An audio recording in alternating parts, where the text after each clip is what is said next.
Bendiciones nuevamente. Vamos a continuar con la tercera parte de los dones espirituales, la comunidad de los dones espirituales, tomando en consideración 1 Corintios, los capítulos 12 hasta el 14. Y en esta tercera parte y cuarta parte, si el tiempo alcanza, estamos analizando esta situación. La unidad de la iglesia es orgánica, así como lo enseña Pablo de los versículos del 13 al 27, y todos los dones son importantes, así como se menciona en los versículos capítulo 12 del 28 al 31. Ahora bien, vamos a darle lectura primero a los versículos 13 hasta el 27. Capítulo 12 dice así: porque por un solo espíritu fuimos todos bautizados en un cuerpo, sean judíos o griegos, sean esclavos o libres, y a todos se nos dio a beber de un mismo espíritu. Además, el cuerpo no es un solo miembro, sino muchos. Si dijere el pie, porque no soy mano, no soy del cuerpo, ¿por eso no será del cuerpo? Y si dijere la oreja, porque no soy ojo, no soy del cuerpo, ¿por eso no será del cuerpo? Si todo el cuerpo fuese ojo, ¿dónde estaría el oído? Si todo fuese oído, ¿dónde estaría el olfato? Mas ahora Dios ha colocado los miembros, cada uno de ellos, en el cuerpo como Él quiso. Porque si todos fueran un solo miembro, ¿dónde estaría el cuerpo? Pero ahora son muchos los miembros, pero el cuerpo es uno solo. Ni el ojo puede decir a la mano, no te necesito, ni tampoco a la cabeza a los pies, no tengo necesidad de vosotros. Antes bien, los miembros del cuerpo que parecen más débiles son los más necesarios, y a aquellos del cuerpo que nos parecen menos dignos, a estos vestimos más dignamente. Y los que en nosotros son menos decorosos, se tratan con más decoro, porque los que en nosotros son más decorosos no tienen necesidad. Pero Dios ordenó el cuerpo dando más abundante honor al que le faltaba, para que no haya desavenencia en el cuerpo, sino que los miembros todos se preocupen los unos por los otros. De manera que si un miembro padece, todos los miembros se duelen con él, y si un miembro recibe honra, todos los miembros con él se gozan. Vosotros pues sois el cuerpo de Cristo, y miembros cada uno en particular. Comenzamos con el análisis de esta manera. Lo que Pablo está diciendo es que la iglesia es un solo cuerpo. El bautismo es la entrada a ese cuerpo.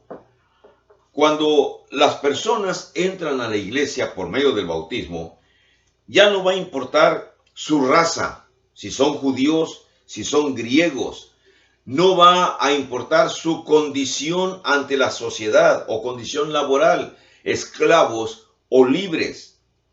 Eso significa que la naturaleza del cuerpo es orgánica y no es jerárquica. ¿Qué significa orgánica y jerárquica? Que Dios está comparando, Cristo mismo, cuando Pablo está hablando aquí, está comparando a la iglesia con un cuerpo humano. Y en el cuerpo humano no hay jerarquías, no hay frases como esto es más importante y esto es más importante. O fulano y sutano son más importantes porque tienen los grandes títulos y fulano y sutano son los menos importantes porque nunca estudiaron. En la iglesia no hay jerarquías y esto es algo que tenemos que entender. No hay el supremo líder, guía, al cual todos les rinden pleitesía, ni hay los de mero abajo que no tienen gran valor en la iglesia. En la iglesia, tanto unas personas de mucha importancia social en la iglesia son iguales a la persona de menor, vamos a decir, menor valor social. Tan importante es el dueño de empresas en una iglesia como lo es el humilde barrendero de la misma empresa. Ante Dios, los dos adquieren la igualdad.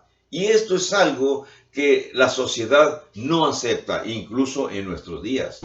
En nuestros días también, infortunadamente, las jerarquías son usadas para diferenciar y para que unos se sienten en los escaños más altos y otros se sienten en la parte más baja del acomodo social. No es así en la iglesia. Así que Pablo está diciendo que en la iglesia todos somos un solo cuerpo, sin importar raza, color de piel, conocimiento o capacidad financiera o capacidad de conocimiento. Todo el mundo somos iguales en la iglesia. Los corintios entonces tenían un problema. Querían jerarquizar, o sea, querían poner jerarquías, decir que en la iglesia unos eran mayores, otros eran menores. Pero Pablo enseña que la iglesia debe de practicar la dependencia mutua. Como en un cuerpo, todos los miembros son dependientes uno del otro. Así como mi mano depende del funcionamiento adecuado de mi corazón, funcionamiento adecuado de la distribución de la sangre en mi cuerpo, de los músculos, de los nervios, de los huesos. Así también en la iglesia, todos los miembros dependen unos de otros. No están separados, todos estamos unidos. De lo cual nos habla de lo siguiente en el versículo 14. Dice así el verso 14.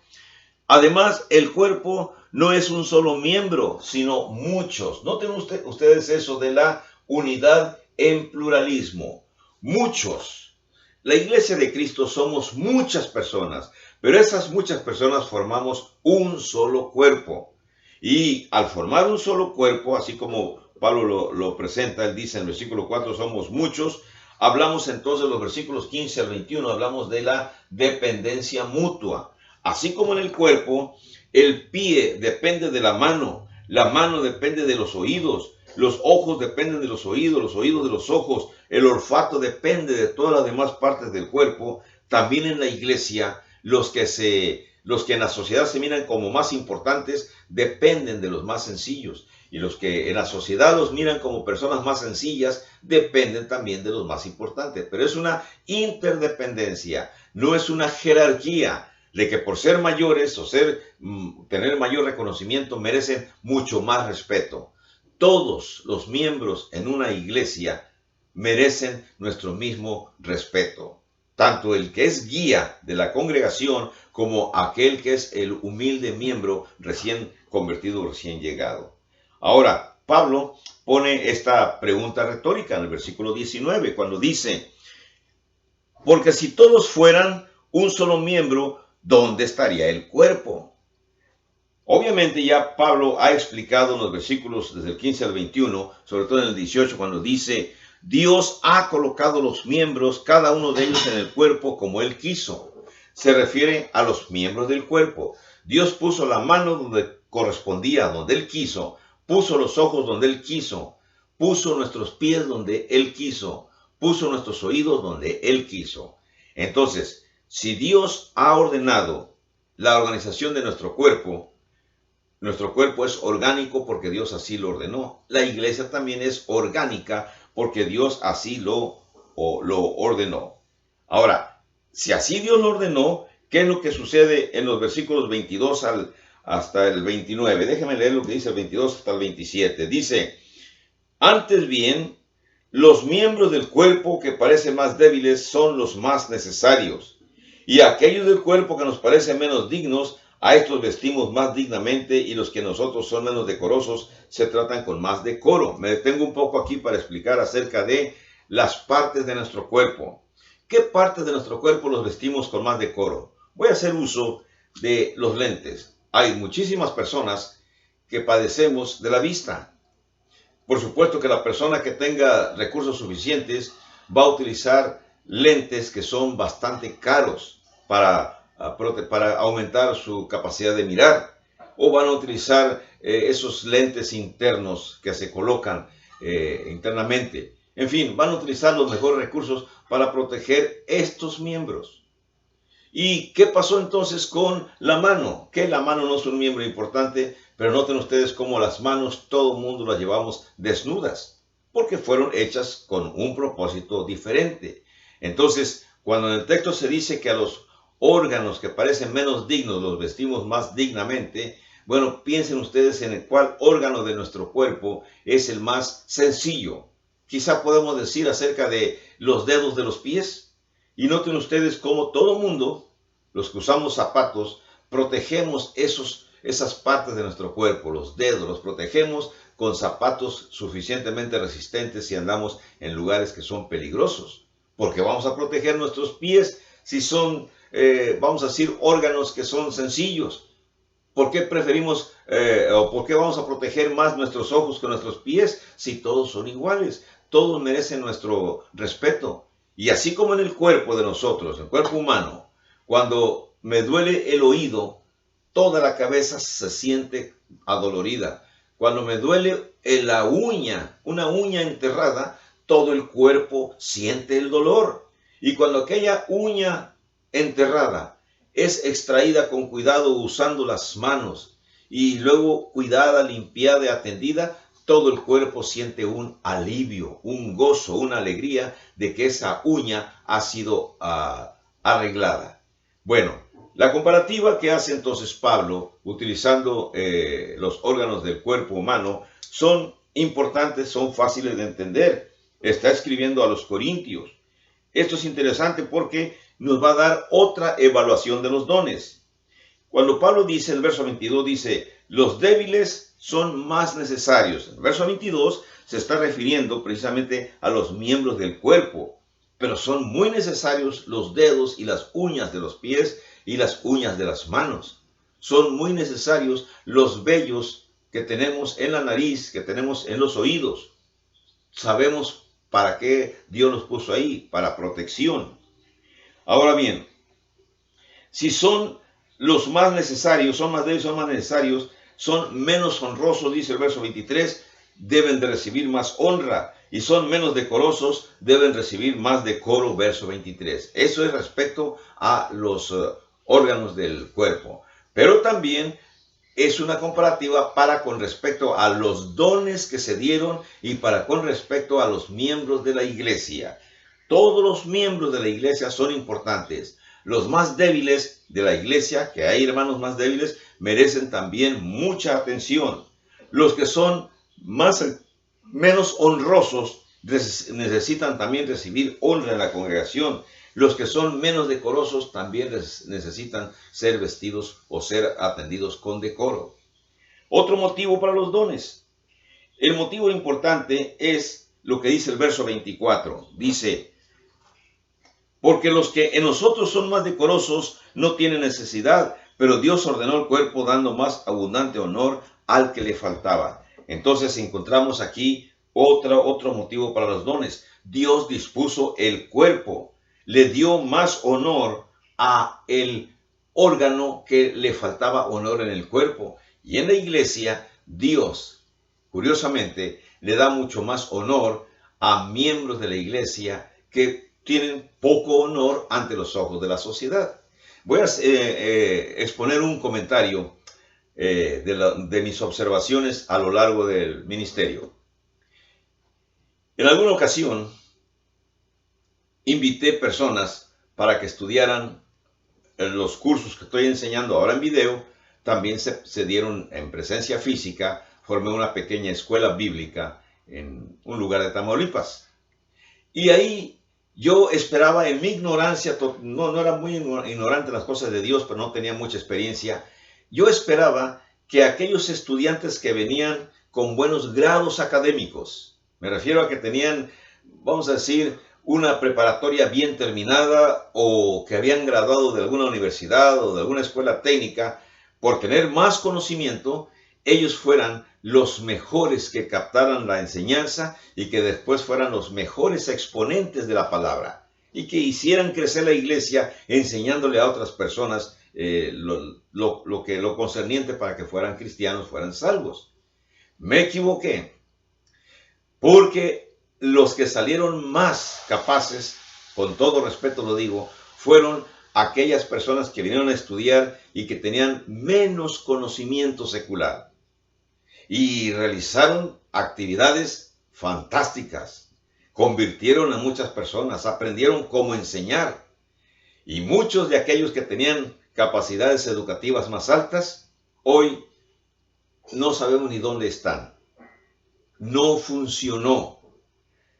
La sociedad les daba una calificación más alta, pero Dios le dio mejor honor a aquellos hermanos predicadores más humildes. Y todavía en la actualidad, me voy a extender, en la actualidad hay muchísimos lugares donde el hermano humilde predicador, si no tiene un título de escuela bíblica, entonces es menospreciada esa persona. Y cuando la persona sí obtiene un título de una escuela bíblica, entonces las demás personas dicen, no, tú también eres igual que yo porque estudiaste en una escuela bíblica. Eso es falso, eso es incorrecto, eso es jerarquía, eso es proponer jerarquías. Tú eres más importante porque estudiaste en una escuela de prestigio, mientras que tu hermano predicador que aprendiste estudiando por ti mismo, eres autodidacta, tú tienes menos valor ante mis ojos. Existe en la iglesia de Cristo, infortunadamente. O sea, no vamos a esconder la realidad. Sí existe. Y para ustedes, mis hermanos predicadores que no han estudiado en escuelas bíblicas, pero que han expuesto el mensaje y han formado congregaciones, mi respeto total para usted. Y para ustedes, hermanos que tienen títulos de escuelas bíblicas, pero que su desempeño a través de los años ha sido más o menos, también mi respeto. Han hecho ustedes una labor, no la que se esperaba, pero han hecho ustedes una labor adecuada. Continuamos. Tenemos entonces en el versículo 25 otra práctica de los dones. Dice el versículo 25, para que no haya desavenencia en el cuerpo, sino que los miembros todos se preocupen los unos por los otros. La existencia de los dones fue entonces con un propósito o otra práctica más, para que no haya desavenencias, no haya pleitos, no haya cismas, sino que todos los cristianos se preocupen los unos por los otros.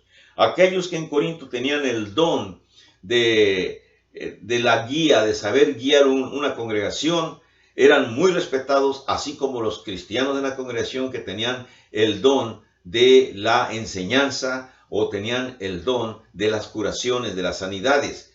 Todos los dones eran bien recibidos, pero tenía un propósito, para que no hubiera desavenencias en la congregación. Ahora, otra extensión de los dones. El versículo 26 dice, de manera que si un miembro padece, dice el verso 25, no, perdón, en el verso 26, dice, de manera que si un miembro padece, todos los miembros se duelen con él, y si un miembro recibe honra, todos los miembros con él se gozan. Esta afirmación debe de ser la correcta en Corinto. Pero en Corinto pasaba lo mismo que pasa en muchas congregaciones actuales. En lugar de que los miembros se alegren con un miembro de la congregación cuando es bendecido por Dios, cuando tiene muchas bendiciones, sobre todo las cuestiones de salud o cuestiones financieras, se sacó la lotería. Entonces los demás miembros, algunos, miran con envidia a aquel que recibió tiene algo especial. Infortunadamente en Corinto así sucedió. Y cuando un miembro sufre, los demás miembros vamos a apoyarlo, vamos a animarlo, vamos a levantarlo. Pero infortunadamente otra vez, no todos pensamos igual, no todos estamos entendiendo las escrituras y algunos pensamos como los corintios. Actuamos con envidia o actuamos con desinterés cuando en la congregación hay dolor o hay tristeza y no actuamos en consecuencia. Ahora, son las realidades de la iglesia de Cristo. En la iglesia de Corinto se presentaron, en las iglesias de todo el mundo se presentan situaciones iguales. Ahora, otra concepción de los dones, versículo 27. Vosotros pues sois el cuerpo de Cristo y miembros cada uno en particular. Así que las personas en Corinto, todos son miembros del cuerpo de Cristo. Y aquel que tenga un don especial, de todos modos, es miembro de la congregación. Y el don especial que tenga es para beneficio de la congregación. Es para que todos se beneficien. Interesante cómo Pablo nos presenta estos versículos hasta el 27, hablándonos acerca de que los dones son para el interés mutuo, para el interés de la congregación. En la actualidad, en congregaciones presentes, congregaciones actuales, hay miembros de cada congregación que tienen dones muy especiales. Pero también existen hermanos que infortunadamente se ofenden o no permiten que aquellos que tienen esos dones los saquen a relucir. Recuerdo historias como esta. Yo como predicador no le permito al hermano fulano de tal que pase y que exponga también, porque no quiero que él me quite mi posición como predicador. Es una aseveración falsa, es incorrecto. Al contrario, si mis hermanos o mis hermanas tienen dones especiales que van a ser para que la iglesia se fortalezca, con todo gusto vamos a permitirle su participación en aquellas actividades en las cuales sea capaz. Pero cuando los oprimimos, cuando no los dejamos participar, cuando los dejamos que no hagan nada, en lugar de que sus dones se desarrollen, ellos mismos ocultan sus dones. Ahora, no estoy hablando acerca de personas que traen intenciones de provocar problemas en la congregación. No, no hablamos de ese tipo de personas, esos son otros. No, estamos hablando de aquellos que quieren colaborar, que quieren ayudar. Déjenme pasarme a los versículos 18 al 31. Todos los dones son importantes, dice Pablo. Ahora, en el versículo 28, Pablo dice así: a unos puso Dios en la iglesia, y comienza a nombrar los dones que tienen. Unos son apóstoles, otros son profetas, otros son maestros. Luego hay personas que hacen milagros, también hay personas que sanan, hay personas que ayudan, hay personas que administran, hay personas que tienen el don de lenguas, dice en el versículo 28. ¿Son todos apóstoles? Claro que no. ¿Son todos profetas? Claro que no. ¿Son todos maestros? No. ¿Hacen todos milagros? No. ¿Tienen todos los dones de sanidad? No. ¿Hablan todos lenguas? No. ¿Interpretan todos? No. Y Pablo finaliza esta sección diciendo: procurad pues los dones mejores, mas yo os muestro un camino aún más excelente. Ese camino aún más excelente lo vamos a mirar en el siguiente video, pero por lo pronto déjame finalizar esto explicando lo siguiente. ¿Quién puso a estas personas en la iglesia? Verso 28. Dios. Entonces los dones los reparte Dios. Si Dios es el que reparte los dones, ¿por qué la jactancia que podemos tener por esas capacidades? Si Dios nos los proporcionó, son para servir en la iglesia, no para jactarnos, no para sentirnos más importantes que otros. Así que el problema en Corintio, en parte, era la jerarquía de importancia que algunos hermanos le dieron a ciertos dones. Allá en Corinto, versículo 29-30, cuando dice: ¿son todos apóstoles? No, ¿son todos profetas? No son los dones más importantes. Todos son importantes. Así que, ¿cuál es el pecado principal aquí? Son los celos. Cuando uno tiene un don y quisiera tener el otro don, y en lugar de gloriarse de que otro hermano tenga un don y que lo practique, siento celos porque yo no puedo. Es como si dijera: yo siento celos de mis hermanos que saben presentar sermones extraordinarios, tienen el don de la oratoria. O yo siento celos por mi hermano que sabe enseñar correctamente. O yo siento celos por mi hermano que tiene la capacidad de visitar hospitales y atender con palabras cariñosas a hermanos que necesitan atención. Entonces aquí el problema son los celos, porque hermanos que tenían un don o que no tenían dones, querían tener los dones que otros tenían, sin entender que tenemos que aceptar lo que Dios nos ha proporcionado. Todos tenemos capacidades, vamos a decir que todos tenemos capacidades. Algunos ya las hemos sacado a relucir, otros todavía las tenemos guardadas, porque tenemos miedo, porque tenemos temor, o porque nos han opacado, nos han apagado, diciéndonos palabras como: no, tú no pases, hermano, porque no sabes cantar. No, hermano, tú no dirijas porque tú no sabes dirigir. No, tú no prediques porque tú no sabes predicar. ¿Existen hermanos que son así tan duros para juzgar a otros? Sí existen. En la iglesia de Cristo, infortunadamente también. Dios los bendiga. En el próximo video vamos a hablar un poco más acerca de los dones. Que estén bien. Hasta luego.